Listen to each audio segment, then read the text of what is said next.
Stinky Popcorn Boys. We watch movies and eat popcorn. And are stinky. Hello. We are the Stinky Popcorn Boys, just some boys talking about movies and how they made us feel. I am Patrick Basketball, and I like to wonder about the logistic probability of worlds within worlds. And I'm John Gilardi, and money can't buy me. But if you pick a star, Oh, I think I can change my ways oh for you. The price that's the right price. When they ask Star? what the price, yeah, a star. Hey, give me a whole fucking star, dude. I'm gonna Yeah. get you a star right now. I'm gonna buy you a star because there's that website that's like, buy a motherfucker a star. I Buy a got person a star. land. I got the I'm a lord actually. Are you a lord? Yeah, I own 10, Buy a person a star. I own 25 square feet in Scotland.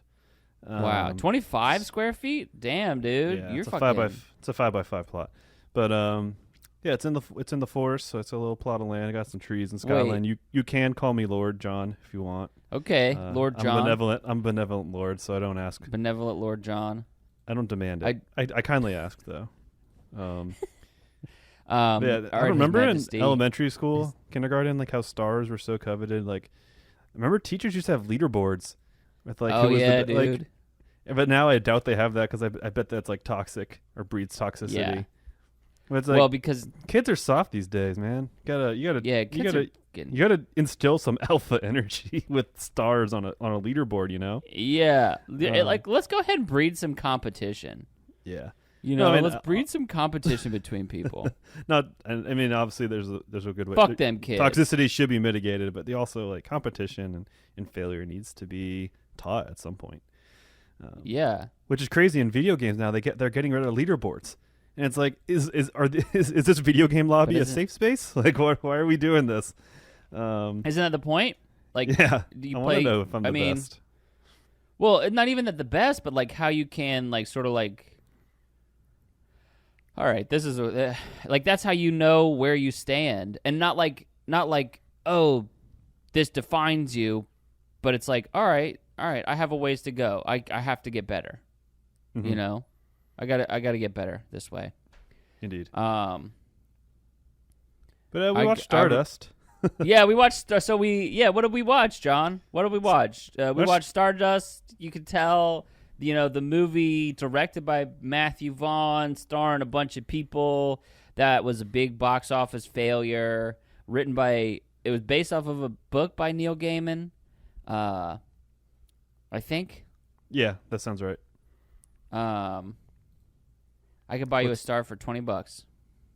Ooh, buy me one. Then you have my love. Yes, just like this princess and how thirsty she is. But she's not. Which one? The one that gives the boy at the beginning the flower. The tied up. Yeah, and then like they do sex and have the baby. Yeah, they do that. Yeah. But yeah, so Stardust is like it's a fun movie where it's like an old English town, and across the wall, the town's called the wall because there's this wall there, and across the wall it's guarded, and in the hole in the wall, if you cross it, you go into a magical realm. Kind of parallel to our real life realm, and it's kind of Victorian-ish aged, and it's just kind of a fun movie. It takes a second to realize the whimsical nature of it, and especially since I didn't put together the Matthew Vaughn connection. But once you get the tone, or if you go understand going in, it's like the Kingsman guys, then it makes it infinitely more enjoyable from that point on, or for when you realize that, or whatever. So it's a strange movie. Like it came out when there were so many fantasy things at the time, like Golden Compass and like Narnia. Like it's like, I can see why I got lost in the pack and misunderstood. Yeah, but it easily is from my personal viewing experience. It's the best of those like late 2010s fantasy movies. Well, I wonder too if it's the best of those because we've had the like sort of how like we've had the benefit of like getting oversaturated with those. So like this one that's sort of making fun of it, it like is maybe more enjoyable. You know what I mean? Yeah, I could see that. And so like because it's maybe oh yeah, it's sort of poking fun at it, and then like we can be like, okay, yeah, we get it. Well, yeah, so that was more of the setting, but I guess the synopsis is bewitched princess. Imprisoned, imprisoned, bewitched, because she's not like bewitched. Oh yeah, I would. Imprisoned just by a witch. By a witch. Imprisoned by a witch.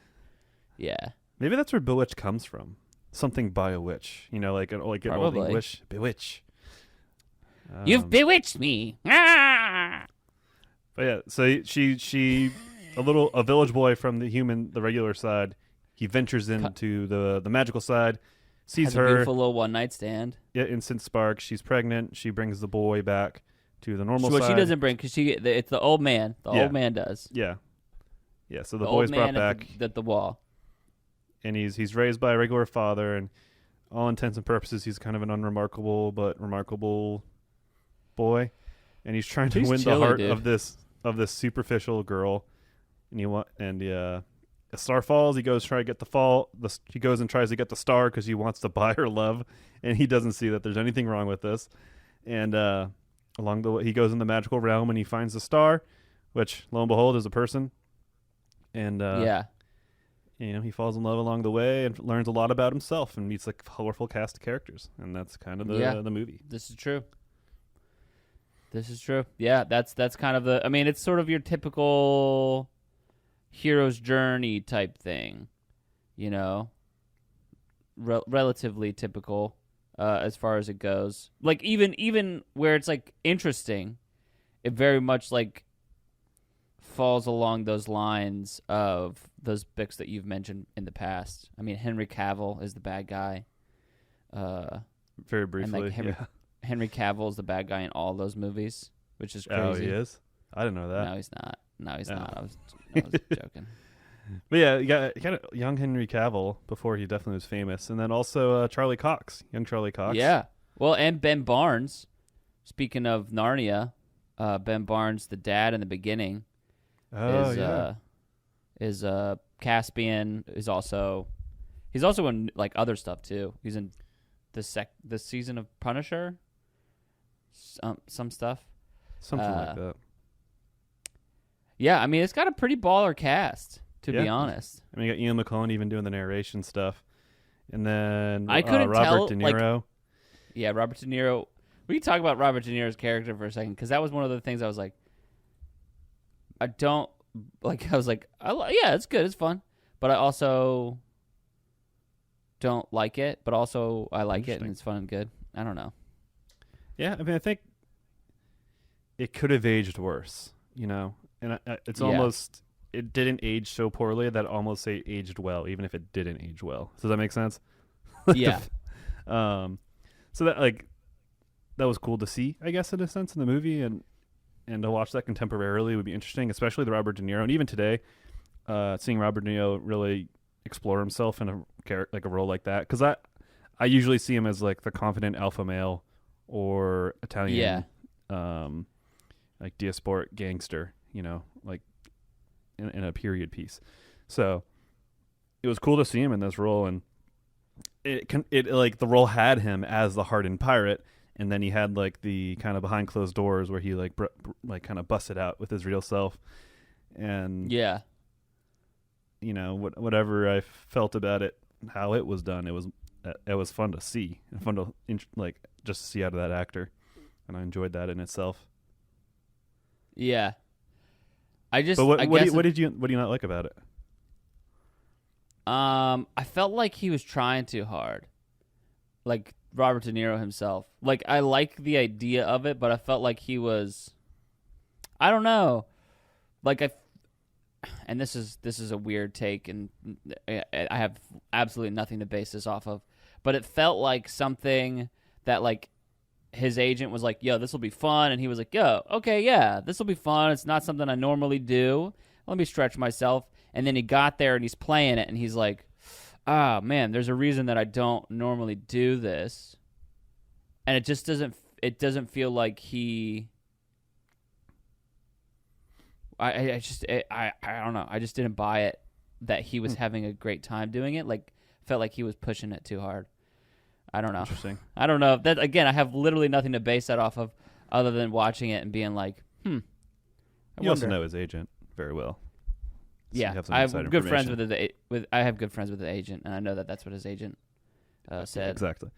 But I can counter how I saw that, because I didn't think it was natural or unnatural, but I could, to me it seemed fine, and maybe that comes from the kind of repressed energy he has.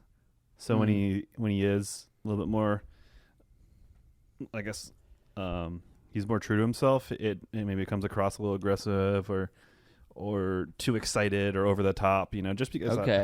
I think that's his chance to express himself, and he's still in his privacy, but he has a new audience and people to share himself with, and Yeah. anyone does that, no matter what kind of person they are, where they sometimes they might just turn up to See, 11 maybe when they it's a feel really great comfortable, performance. or they have an audience, or it's even like you're with someone that you know really well and you're comfortable with them, but then you add other people you're really comfortable, and for some reason some confidence or hyper comfort comes out and you're just a little bit more yourself, Yeah. a little extra. You're jazzed. Like- You're juiced. Yeah, everyone's been there, everyone's been like that. You've been caught in that kind of thing, not that it's a bad thing, but and So I then can it's interpret it's it an as that. incredibly nuanced performance, and my take is like way off. I mean, that's I just could my be talked. that's just my theory, I'm talked but if into I'm it. Yeah. You're talking me into it. Hey, I think that's the first time I've talked you into it. Guess Besides you the time didn't I talk me talked you into it. buying me a I still think star. It's awesome. Yeah, the star's coming. What do you want it named, Lord John? Lord John. You want your star named Lord John? Perfect. Got it. Are you really doing this? I might. I don't know. I have my spinny wheel of death is still happening every once in a while, and Oh, so I'm shit. just kind of trying not to do anything, so as not to make it angry at me. Mm-hmm. Yes, that's Um, the thing with apples. They are temperamental beasts. yeah, just like Robert De Niro and his agent, they're very Yeah. temperamental. Yeah. So Stardust was. I was like, it's like a movie that I feel like I saw everywhere, but I never saw. Like I saw the posters for it when it was like coming out in Walmart, or I saw like I just feel like I saw it everywhere when it was like first getting out. And like I was just confused as to its existence and all like just I just never watched it or wanted to watch it really even. So when did you first watch it? This past week or so, or whenever. Oh shit! So wait, why did it come up on your radar? Well, because my brother sold me on it, where he was like, "Hey, it's Matthew Vaughn and Neil Gaiman, and those are two people that I like." And I was like, "Oh shit, okay, maybe I should give this thing a fair shake." Yeah. And then I watched it because it was just like, man, all I've ever heard about this is bad stuff, really, But it was also kind of based in 2008 or 2009, whenever it came out. Was just like, oh, here's the bad things. Well, I think this is a movie like- that definitely benefits from Kingsman existing. I Okay. think. Like, I think if you have someone watch this, they're prone to like it, sure, but I think they're way more prone to like it if they have seen Kingsman first, because the tone is weird. It's a very almost auteur. I have such a hard time saying that word. Like altruistic kind of tone that I'm picking up from the more Matthew Vaughn movies I'm seeing. Yeah. And I think it's great. It's spot on. It's a good. It's feels unique, I guess, and so. But it also is like really, really cartoonish. Yeah, it's cartoonish, but it sets itself in a also kind of real situation. It's just real life turned up to 11 or 12. I know I've used that expression twice now, but that's kind of what it feels like, and it's fun. And I think there's a tangibility there. It's like adult cartoons or something like that, Yeah. Which, I mean, adult cartoons has a whole different meaning on the internet. But like what I mean, you know what I mean though. I know what you're talking about. Yeah. Well, I was gonna say too. It's like, have you ever read any Neil Gaiman? I think haven't. it very much. Oh yeah, like that's because the word that I would use is like irreverent and like sort of like sort of like not surreal, but like fantasy surrealism. But like, because like there's so much jazz to be like, oh, this is so realistic. This is how the world works and stuff. And then you've got some, like this movie is an example where it's just like, well, how did the ghost show up? Why I was like, oh, well, fucking whatever. Who cares? They're there until the next king. And it's like simple rules that you just follow. That it's essentially like sort of like the same rules as like children's books, where it's just like it just is, and like just enjoy it. Okay. I mean, that's the funnest. That's one of the more fun like things to play in as a creator too. Is you don't need to explain the science, and like with the lore dumps and channels and all these things, we're so caught up in the why. And even like you have a movie like Hereditary, which has it's like the biggest fault on it is that it explains why. Like, you know what I mean? I guess. Yeah. It doesn't make it a bad. I don't know. It doesn't make it a bad movie. It's fine with me. But I'm just saying, like, it's just an interesting little thing that we have now, and you know that's why the whole like Star Wars and Lord of the Rings and all these things have become so toxic, is because people have their own expectations and theories, and everything's being fed into. So that's all to say. It's nice when something just is, and you live in it. Yeah. And that kind of goes back to Matrix, and we're talking about that, how the first one just is, and you're living in it, and then in 2 and 3, you know, they explain the backstory that existed. Explain more and more and more. Yeah, exactly. And it's really weird because it's like personally, I love the lore. You know, I love lore and stuff. But also, sometimes you ruin a really cool idea when you try and dig too deep into it. And it's, I don't know how I would pinpoint like how I feel and stuff, because it's like I fucking love like the depth and like of like a Lord of the Rings or like a lot of the stuff. But then sometimes when you try and explain something, you make it worse. Yeah. You but know? in the example of Lord of the Rings, it's all there, it exists.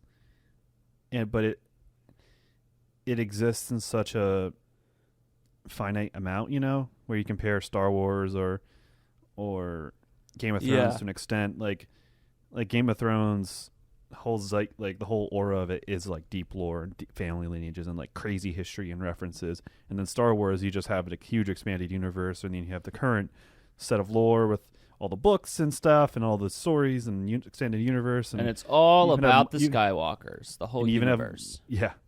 Because that's like just insulting on the viewer, that oversimplification. But anyways, that's all to say. It's nice that this is a simple story. It's just like, like hey, but it also doesn't treat you dumb. Yeah. Well, because I think there's like a expected knowledge that you're supposed to have, like that. Like that's I think maybe one of the reasons why this movie didn't hit whenever it was supposed to hit, is because it's like very much playing to the top of its intelligence, and like there's like sort of like an expected knowledge that you have as the viewer, where it's like, hey, you've seen all these fantasy things that I've seen and read, and like this is me like sort of like saying that I love them, but also like I'm making fun of them.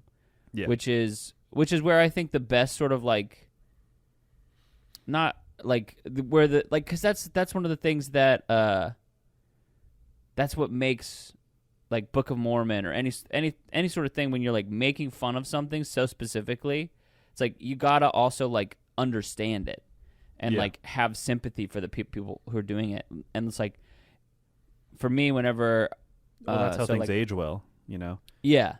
Well, or like I directed this show called Urinetown. It's a musical that sort of like makes fun of musicals, but also is just like really like kind of a good musical in itself. And it's like you've got to have that sort of like, hey, I understand this thing and I can make fun of it because I understand it, not because I'm from the outside of it. Like, and not that this is like making fun of science fiction, but it sort of like has that sort of like irreverent cheek. It's cheeky, isn't it? You know, where it's just like, look, stars falling down. There's witches. There's all this stuff. Here's the formula, and it's twisted a little bit. So, you know, like it or don't. I don't know. You know how they're in Drunk History? Should just do, but it's like you just narrating stuff quickly and a New Zealand accent. Oh yeah. or just get her. Just like a mediocre New Zealand sort of. True. Yeah, I think the fact that it's like an adapted non-traditional. Yeah, all right. Yeah, great. It's like just a little bit, kind of like non sequitur, sort of non sequitur. That's not the word I would use. Why are the other two old witches in old makeup? Yeah, because they're not. None of them really do anything that ask a lot of mobility, And I don't know. If you did need a little bit more spruced up actress, maybe I mean, they've got Michelle Pfeiffer, 55-year-old. I mean, how old is they've got Michelle Pfeiffer? Michelle Pfeiffer is probably 48 or she's probably 50-ish in this movie. That's the issue. Is like these women are all fighting aging so much as you do as an actor in Hollywood, but also especially there's as probably a lady actor in this time. Yeah, but I'm sure there was tons of like actors who didn't, and who's playing these other two ladies? And they're not, because it's like clearly I feel like one of them is Sally Field or Goldie Hawn, or something. I mean, neither are huge. Yeah, neither's really huge. But why are they wearing old lady makeup? Why are they wearing? I mean, I guess it's to match. Well, it's like the old lady makeup is so much better on Michelle Pfeiffer, but she's not old. I don't know. Like I think like the neck and the jowls and the saggy skin could be better, especially the skinnier one. I don't know. But yeah, it definitely is a big why. It doesn't hurt the movie, but it's just like too much of like they just look like younger women covered in makeup. And I think it could have maybe been sold by them maybe having skull caps with frizzy hair like you see Michelle Pfeiffer at one moment. Yeah. Or something instead of having their heads covered. I don't know.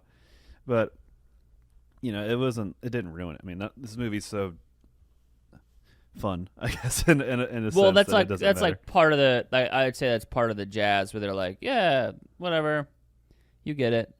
Yeah. Well, I think in terms of getting it, it took me, like, obviously, like the whole beginning and I think it really starts to hit that. This is a little different when Charlie Cox and Sienna Miller are like having their date. Yeah. He's being such a romantic and like ridiculous and oblivious. And she's being so superficial and just like a piece of shit, and like they're both leaning into it. And I'm like, okay, I think this is like, because I went in absolute zero. I didn't realize the Matthew Vaughn connection at the time, and then it really hits when all the brothers get introduced, like all the princes, and how they're killing each other and the ghosts. And I was like, okay, I'm here for this. And the goofiness in which fun. They kill each other and the ghosts. Yeah, and it's almost, I get why the story is told chronologically in that way, but if that came earlier, I don't know. To me, that just set the tone of the movie so well, because it does honestly start pretty like in tone of a like serious early 2010s movie with like with the narration of Ian McClellan and the dad going into the fantasy realm and seeing the girl and like all that, immediately all that is shagging. Yeah, immediately. I mean, I think that's the biggest, like, that's a little aggressively sexual. Yeah. But hey, man, she was like, listen, I've been tied here for a long time. I'm ready to go, dude. It's the unassuming nature that she liked. A little throwback to to what's it called? Midnight in Paris. I don't know. Ooh, yeah, that's right. I got two throwbacks this episode. Called back Matrix. You throwing a Matrix, Midnight in Paris? What else can we get? What else can we? How deep can we go? What else is in our discography? What else? Yeah. What else? What else is in our sort of our filmography? Discography. 3X. That was a big thing from Arcane. How you acts? love 3X stories? Oh yeah, I do love 3-act stories. It's the way that they're supposed to be put together, and it's the way that they are put together. It's the best. How dare you try anything else? Even if you think that you're like, no, I don't like it. It's like you actually do. You actually do. It's scientific. It is. It's scientific. It's what's part of it. So what is do you want to start with our faves or not fave things? Start with your faves, bruh. Give me your fave. think overall it's weird. the amount of brothers. Wait, are you asking me? Or do you wanna go? No. But I was just like, it's like there's like that meme online of fucking Charlie Cox being like, he can see, and there is like part of that where he did such a good job being Matt Murdock and being blind for all that time being Oh yeah, Daredevil, that there is like a little bit like, oh, it's crazy that they're letting him play a seeing person. yeah. Or like having him look people in the eyes is just like, how can he do that? It's so impressive. That's kind of dumb of me, but whatever. Give me your faves, bud. The brothers. I really liked how expendable they were and how like casual that family tradition is. How they just fucking off each other. It seems so inefficient. But it's fun as like a beat in this silly world. And I thought that was just a really fun dynamic, and I just loved how flippant it was. Yeah. It was like the stakes are so high, and it's so personal, and they're people I mean, obviously they're raised to kind of have an eye out for each other and kind of take moments when they can, but it's like to kill each other. But I don't know. It was just a fun dynamic. I just wonder how that's funny. It's like I wonder how that's taught. Where it's like, all right, we're gonna teach you your math. And then like they're teaching math or whatever, and it's like, hey, it's like the teacher slips him a note, be like, hey, here's a moment where you could kill your brother. Don't do it now, because then there's also maybe there's like and maybe this is explained in the book, but I think it's funny if like if like it's like, all right, hey, listen, don't kill him until he's 15, all right. Yeah, I know that this is the game, and this is the game we all play. We try and kill each other, but it's not hunting season on brothers until they're 15. You got it? Yeah. You got it, guys? But can you kill if you're a 7-year-old brother and your brother's 15? Because I think if that's a culture that you're manifesting, I don't think it'll ever go away, especially as teenagers. But I feel like how kids haven't developed some like how kids are just sociopathic at a certain point. Like if there's this culture, I feel like there'd be a lot of like trying to go for that at that age. Oh, So, for sure. Yeah. Like So it's like, that's why you just got to pop out babies. Well, but then it's like, all right, you can practice killing, but you can't do kills. No kills until 15. Yeah. Until everyone's 15. And even then, no, like it's got to be goofy kills. No, like big murder. No, like big murder. Okay, goofy kills. But trick them into a clay pot. Yeah. Trick them into a clay pot and then set the clay pot on fire. Yeah, that's awful, but also kind of goofy. Well, it's just like, why have so many kids if you just? Obviously, it's not real. It's a fun movie, but it's just like the headspace is so weird.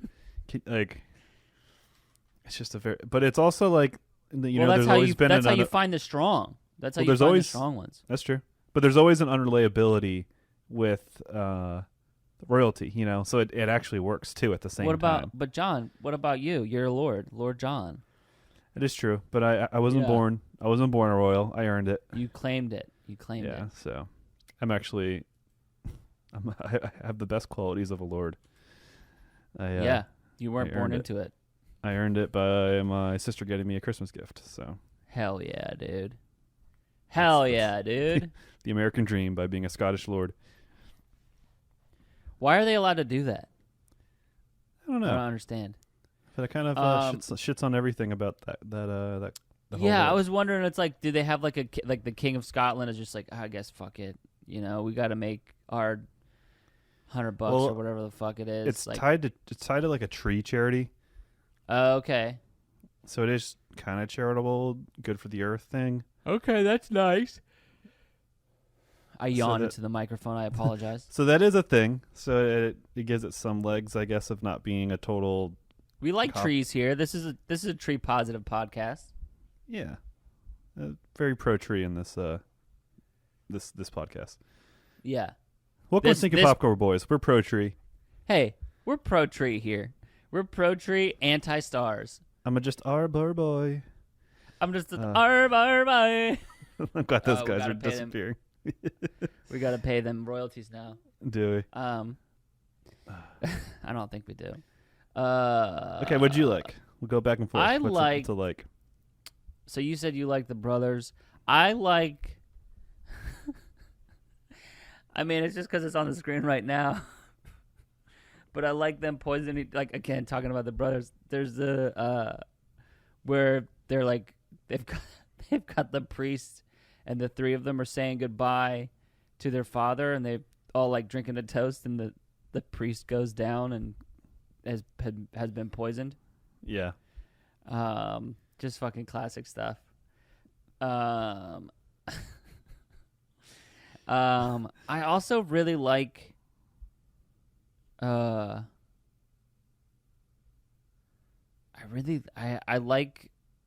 don't like Ricky Gervais as a person, but I like it when he shows up. I have conflicted feelings about Ricky Gervais. Interesting. But I like how he got killed, I guess, in a sense. Like I like how he got killed. Yeah. I mean, not that I like want to see I like him how die a or lot of strong people feelings. get killed. Like, yeah. I like how expendable it all is. like, yeah, everyone is just like, again, it just like has that sort of like the reverse of how those books treat people, where it's like, oh, everything has weight, and like even this little shopkeeper guy, oh no, we care about this little shopkeeper guy, and it's like, no, this is funny, this is funny, this is good, this is funny and good. Well, it's even just like stories with heroes, like Lord of the Rings. Like one of our main heroes die, I would say, and then like tertiary and secondary heroes are introduced to then be the expendable ones, and it's really only like Theoden. Yeah, it's only Theoden, and I guess King Daramir is that the Gondor king, the one that burned himself? Denethor. Denethor, yeah, and I guess Gollum. Yeah, Gollum and I think is the main one, but also Gollum feels like someone who's like he was always going. Yeah, he was always going there. And even Bilbo doesn't die on screen. Like he just runs away with. Well, he goes to the Grey Havens. He doesn't die. Yeah. So. But even then, so like, not that like it's tough though, dude. Like I'm running this fucking D&D campaign, and I've had opportunities to just fucking kill people, and it's hard, dude. It's hard. Like to do that to someone. Tough. Yeah, man, it's hard. Like I want there to be stakes, and this is a personal fail. Like I'm like, am I a coward for not like killing them, or is it more fun this way? But eventually I've got to kill somebody because they keep doing stupid shit. You know, actions have consequences. I know, and I'm like, I don't know, bud, but I understand, and so it's like whenever there's like expendable like that, like this movie especially, or at least when like sort of like people that you kind of like hang out with like a little bit more, it feels realistic. Yeah. Like kind of like how the first season of Game of Thrones felt too, where people well, it's like the first died. few seasons, yeah. The first few seasons where it's like people died and it's like, ooh, yeah. But then later they started to kill people off and then not kill people off because of like the audience impact. But like whereas like they were just fucking doing it in the first couple seasons. Which obviously wasn't like was tied to the George R. R. Martin having things written out, and then like what the D&D dudes did from there. Yeah, but it's also David. That's maybe something I don't blame them as much on, because you have main characters, where I kind of see Game of Thrones starting off as like, all right, here's like 20 dudes, you don't know who the main characters are, and that's kind of the fun and the intrigue and trying to figure out what's important and all these different things, so to that point it's like you can only keep that up for so long. But it's eventually also people get whittled down. Yeah. And then you have your main characters. Yeah, exactly. So it's like that's, I think, a big element there. I'd be curious if George R. R. Martin ever finishes what he does. I mean, I can't imagine it'll deviate too much, but that's something there. But I bet I think it would be cool to see. I don't think he's ever going to finish it. No, he's not going to. Uh, I've managed like- my expectations there. It would be cool to see a Matthew Vaughn take on a Fellowship thing, like a like group, sort of like an irreverent sort of like comedic version. yeah, but Not still, like because it's not like fully comedic. It's still I mean, just it's- like kind of like over the top. and obviously you can get away from the whole Lord of the Rings derivative thing by just making it like a more of a D&D adventure big party kind of thing, Yeah, which obviously is derivative of Lord of the Rings, but yeah. you detach it a little bit. In terms of another like I had was how the princess mom just had these super powerful transport candles. Like she would just bust it out, like, oh yeah, I got this, and she like when she gifted it, and then later on she's like, I got another one, and it's just like, I love how mysterious and powerful this thing is, but she just happens to have them. You know, it's The Babylon candles, right? Is that yeah, what they're called? yep, you're right. Yeah. And so that's just it's not really like a strong thing to point out, but it's just a little nuanced thing I noticed that was fun. And it just kind of tickles my pickle in terms of just like no context. Yeah. Like, oh yeah, I got that. I don't know. I liked here's another like. I'm giving you another like. I like the various.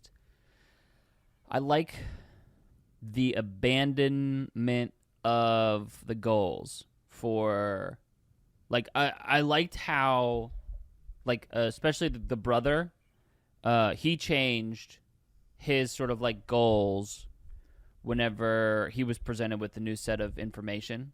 Which brother? And then also Michelle Pfeiffer at the very end, she changed her goals once she was presented with the new with her like she realized her shit and she was like, actually, fuck, dude, Yeah. I don't give a shit, I don't care, I'm done, this isn't for me, like, I ain't about it, you know what I mean? Yeah. Like, I love like, that's like one of the things I feel like happens so little, where it's like, no, we set out this one way and I'm going to stay this way forever and my goals will never change. Which is like, that's like one sort of side of it, but I feel like we see that a lot.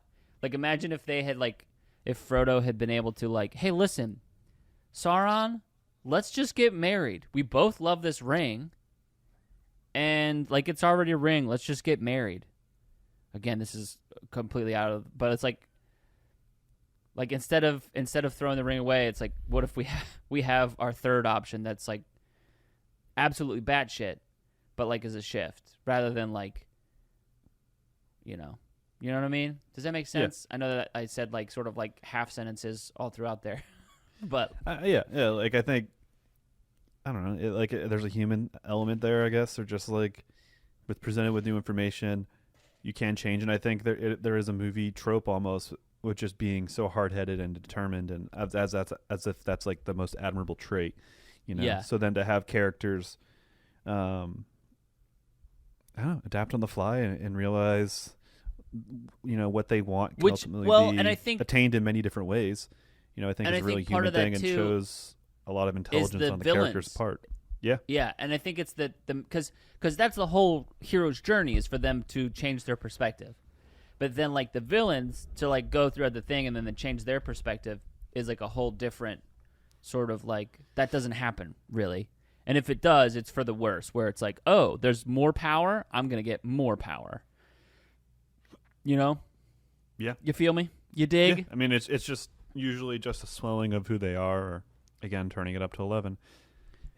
Yeah, like taking regular life and turning it up to 11. Yeah. Well, no. Baby. I'm saying like the villains, like their plan just gets more big, like that gets turned up. Which, Get bigger. Yeah. Were you talking about the Mark Strong character, like when he changes his mind? It's at the very end, but it still is like, he's like, oh, I'm not a huge asshole. I mean, I'm still an asshole, but like, yeah, because he's like, I'm gonna help my sister out, and I'm gonna help this random dude. I don't know. I just like it. Also shows a pragmatism, like, you know, if he dies, spoiler alert, but if he had survived and they knocked him out, you know, maybe he He would've would been king. have done his like ruthless like kind of thing. But also he has higher claim over Charlie Cox, I believe. So He would. He He wouldn't- would have been king, yeah. So he right? wouldn't have. Yeah. Yeah. So I don't think he would have had to kill him. Well, he's also his daughter's, or his sister's son. So it's kind of like I feel like there's like a little. Because doesn't Mark Strong say I'm not going to kill my sister Probably. at some point in the beginning of the movie? Well, Which is there's like- something about like it says sons in the prophecy or something, I guess, Yeah. too. So, yeah, I don't know. I like that there was no one you hated in this movie either. And obviously, like even like a good villain, I don't hate because I know it's a part of the story and the performers, whatever. But like, I don't know. No. I'm out here losing object permanence on people, and as soon as like fucking, I see Josh Brolin doing his fucking nasty shit, I'm like, That's I who he fucking is. hate you, dude. Fuck you, bro. Get killed. Maybe you know what I mean, but like it's a fun movie, so every aspect's fun about it, including the bad people, who are going against the people that we like, destroying them or whatever. And I don't know, the movie's tone is so good, and once you get like on board with it, it fucking fits. You should read some Neil Gaiman. I think that you would really like American Gods, the book. Yeah, it's an audiobook shortlist item for me. Well, so it is on my radar. Good. Keep it on the short list, bud, because it needs to be on the short list. Take it off the long list if it's there. Did you watch the TV show? I haven't watched the TV show. I'm Afraid? I'm hesitant about it because I really liked the book. I really like the book, and I don't know, I just feel like Showtime is like the cheap version of whatever the thing is. No offense, Showtime. If Showtime wants to pay me to do a show, I'll absolutely do a show and be like over the moon or whatever. Like Showtime's like cheap HBO. Yeah, like Showtime or Stars are like cheap HBO. You know what I mean? Apparently, Highlander takes place in Wilmington in the second half of the show, or Outlander, which has me curious. I don't do you understand know the what you're show? talking about. What? I don't know what you're talking about. Outlander? It's like a Scottish Highlands time travel movie. I don't know what or this- show rather. I don't know what this is. I don't know what they fuck in this movie, this show. Yes, there's lots of sex in Outlanders. Yes. Okay. Yeah, I'm aware that it happens. Well, Dexter, Billions, those are pretty good shows. Listen, I'm not. Why are you shitting on it? I'm not it just feels that way. It just feels Californication? I've never seen it. It's I'm a fucking. I'm a snob. I watched a little I'm an bit of it. HBO snob. I think Californication is HBO. Why is this showing up on Showtime? But, Well, look it up. I thought it was HBO. I think I've seen an episode and was like, nice, cool. Well, it's really about a sex addict. And it's really in the heyday of when HBO was softcore porn, which it's interesting how much that shifted away. It's like they classed it up. You could even see it in Game of Thrones. Like the nudity got less and less. Yeah. It's like I think they because it's like they it's use the definitely nudity to bring in viewers. Like, oh yeah, this is imagine that. it's like stories, and it's normal stories, but there's boobies here sometimes. Yeah, Actually, not and then, sometimes. A lot of the times, and then it just A lot now of the times. now it's normal. And also, there's less killing now too, and there's less crazy fights. I saw some people were like, "Hey, yo, the fights in Game of Thrones suck." They do. But yeah, well, listen. I know that we've talked about the big battle at the end or whatever, and I agree. But also, I don't know. I guess I never thought about it. Well, I think the Battle of the Bastards is one of the best battles I've seen. So it's on the screen. So they've done stuff well, but the dueling kind of the fighting choreography, outside of the tactics, is so bad. The first duel between Jaime and Ned Stark's And atrocious. Ned Stark, yeah, that's what the people are like. Wow, this is supposed to be the coolest shit ever, and it's not. So Yeah. And it's not. They kept those choreographers. I don't know what the hell. I've seen. This is always my example. Vikings, that TV. It's a History Channel TV show, and the fighting in that is awesome. It's engaging. It's believable. There's a lot of weight and momentum, and just visceralness to it. So it's and the like an ounce, like a fraction of the budget of Game of Thrones. So I don't know. Have you seen Vikings? I haven't seen Vikings. Even though my dog is named after Ragnar Lothbrok. I've been to the first church of Norway. The first king of Norway was crowned. I saw Which wasn't Ragnar. It's not Ragnar. No. Isn't it his son? I don't know. Keep talking. I'll look it up. This is a Norse This is a Norwegian history podcast now. Yeah. Dude, I'll be fucking about it. I don't know that much about Norwegian mythology. Like I do. Like I have. Oh, it's King Harold. King Harold Fairhair. King Harold Fairhair fucking slinging it, dude. Fuck yeah. He also is in Vikings. What else do I like? I like the magic. I like the magic in this. I like because this is one of my favorite things about magic is when it's little and specific. Like, even her just being like, hey, you're never going to recognize this star if you see it. You're never going to recognize it. You're never going to, like, be able to comprehend it, blah, blah, blah, blah, blah. And, like, then she doesn't. I don't know. I like it. And then, like, using the magic to make the tavern, the various times that they use magic, it feels, like, specific and weird, and it's good for me, and I like it. I agree. I don't have much to add to that because I think it's fun. You know, I think it could go over the top. You know, I don't think like Harry Potter doesn't necessarily go over the top, but like Harry Potter, it's like bang, bang, bang, bang, like magic shit. Oh, blots and bloots and. I mean, I've talked to you about my feelings about the. I've talked to you about my feelings about the Harry Potter magic, right? I don't think so, but I do want to hear it. But then like, so you're getting blasted by that stuff, and I think that's part of the fun and charm initially, and. It's ultimately fine. I don't mind it. But this, it's like, well, we're truly living in the world and it exists, and here it is when it's appropriate, and here it is when it's appropriate. Oh, here's a little fun surprise because I don't know this. You know, culture shock, stuff like that. But Harry Potter is also like culture shock. And it's like the culture shock is even so crazy that sometimes it's like Ron Weasley's never heard of this thing. It's like, how does he not? I don't know. So what's your view on Harry Potter magic? Well, also, just going back to the magic and Stardust for a second, it's like the stakes of it. Like, the stakes of using magic is like that they lose their age or whatever. And I think that's really fucking cool. Like, because anytime you add something that's, like, overpowered like that, is you have to add stakes to it. So, like, the use of it is, like, hurtful. But for me, so one of the things that was really interesting when I was reading the books for the Harry Potter stuff is... like, the magic was, like, cool and specific, and, like, everybody had their own way of dueling and, like, had their own way of doing stuff. And, like, even Harry's propensity for disarming, like, is, like, that's how he duels because he's trying to get people to disarm.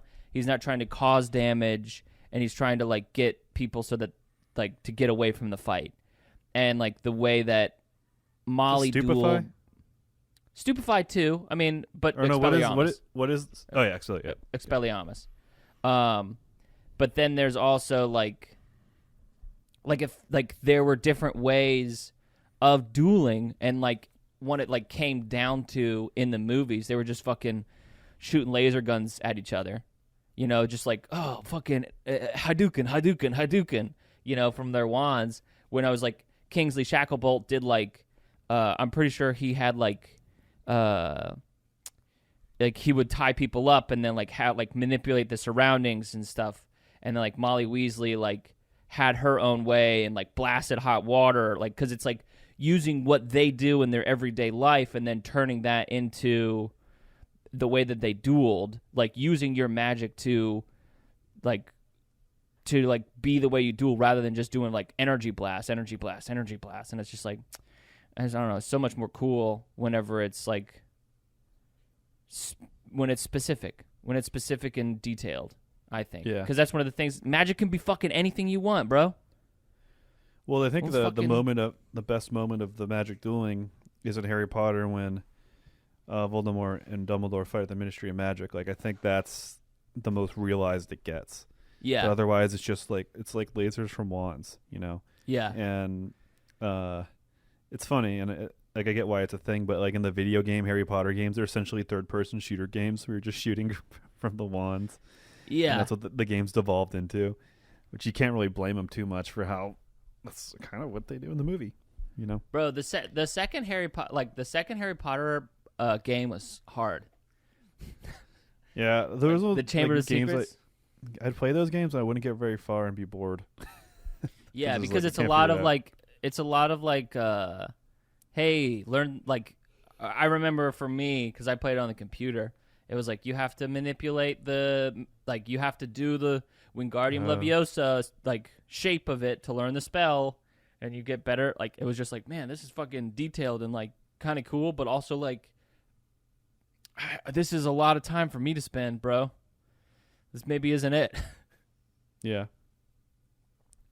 But that being said, I also, like, it's funny too, because like the wizard duel in Lord of the Rings between Saruman and what's that guy's name? That sweet old man, Gandolfini. Between Gandolfini and Saruman is kind of how, like, I feel like, I don't know, just like they're manipulating what they have around them, and a lot of it is just like, hey, if I can break your body, I'll break your magic, because, like that's we both got equal magic essentially, and if I can break your body before you break my body, like, I know that that's also simple and stuff, so maybe it goes, but it's so much more interesting than the Harry Potter magic to me. Yeah. I don't know. No, fair enough. I agree. Hey, before we close it up, what don't you like about this movie? I think the discovery of the tone was fun for me, but I almost wished it went into it sooner. So, Okay. That's also on me, just being ignorant, Matthew Vaughn, and I won't make the mistake again. I'll know Don't what do to it again, expect dude. if I see it's a Matthew Vaughn joint. I don't know. I don't think it's not a movie I like thought was amazing or blisteringly loved, but it also, like, I don't have a lot of faults with it. I think it's just fun and good with what it is, and it ages fairly well. And everything that's in it, I think we get a good taste of, and it's just a fun time. If you like the Kingsman movies, I would venture you'd like this. And if you like the Kingsman movies and you want more of that, you have this. And you know what you also have? You have Kick-Ass too. So there's tons of stuff out there. This is for me, this is a much better version of parody than like any of the, like, like how they did, like, there was a series there, like, with the Scary Movie stuff. Like, the Scary Movie stuff works because I think, like, that's the Scary Movie. Like, the first two, like, there's some cases where parody movies work, but, like, there was a series there where we were really just, like, going over the top. Yeah, the first two were okay-ish, but they were definitely very But then, like, Spaceballs, but they're, like,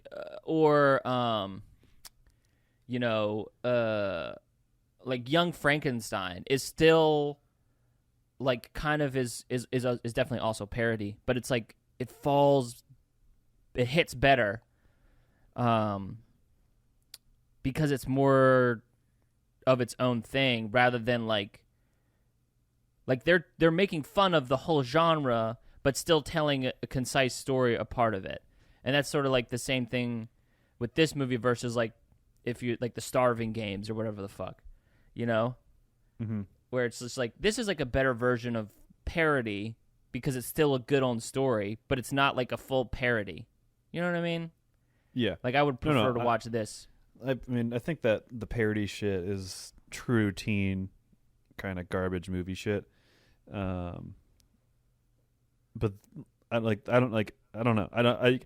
especially the later on that stuff gets, like Starving Games, Epic Movie, Scary Movie 5, like that stuff just gets, it's just hot garbage, and can't convince me otherwise. And, ultimately, like, if you like what you like, I'm happy for you. I'm glad you can enjoy that. But there's some stuff like that where that's like, glad you enjoyed it, but it's just not good. And it's not good in a stimulating way, and not that you need to watch everything and grow as a human or learn something or it has to be deep. It doesn't have to be that. But yeah.